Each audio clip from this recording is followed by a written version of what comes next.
The details are firming up for President Donald Trump's fourth visit to Montana. The president is scheduled to speak at a rally at a hangar at the Bozeman-Yellowstone International Airport this Saturday at 12:30 in the afternoon, with the doors opening at 9:30 in the morning. This latest rally follows his visits to Missoula, Great Falls, and Billings. Information on tickets can be found on our website, KPAX.com. Now, those watching the heated Montana Senate and congressional races are wondering if a presidential trip this late in the campaign will actually draw more people to vote. It's worth the effort, some say. But KPAX's Don Fisher takes a look at what might be the president's motivation for this latest rally. Democrats have become the party of crime. It's true. It's uncommon for a sitting president to make so many campaign stops in less populated states like Montana. And with the president's latest announcement of a fourth stop, political experts and the media are speculating as to why he's returning. University of Montana professor and political analyst Lee Banville says he was surprised to hear the news, but adds the motivation for these visits are different than most. Where we've seen this historically in really tight campaigns where this district or this Senate seat will swing the party from one side to the other.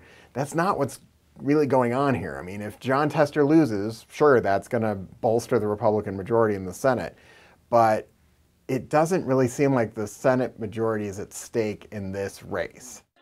And Banville says it isn't just the president's presence, but that of his sons and Vice President Mike Pence that leads him to believe that these rallies are about more than political control. It's hard not to see it as personal. This isn't just about maintaining control of the Senate. This is about this campaign, and it's clear that the White House has invested a lot of its authority and a lot of its credibility on Matt Rosendale winning. And so this is about Jon Tester losing. But is it overkill? I guess that depends on who you ask. But from a political perspective, there are still votes to be had.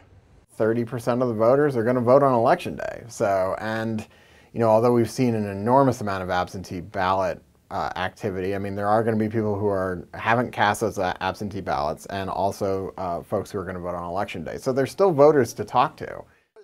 Regardless of the motivation, Montana is getting an awful lot of attention during this election cycle, which is unusual. But Banville says in the Senate race being as close as it is, both sides are gunning for any advantage they can get. I've never seen this level of investment in a race where it hasn't been control of that house of the legislature at stake. I mean, it really is about these two individual candidates and which one's going to win.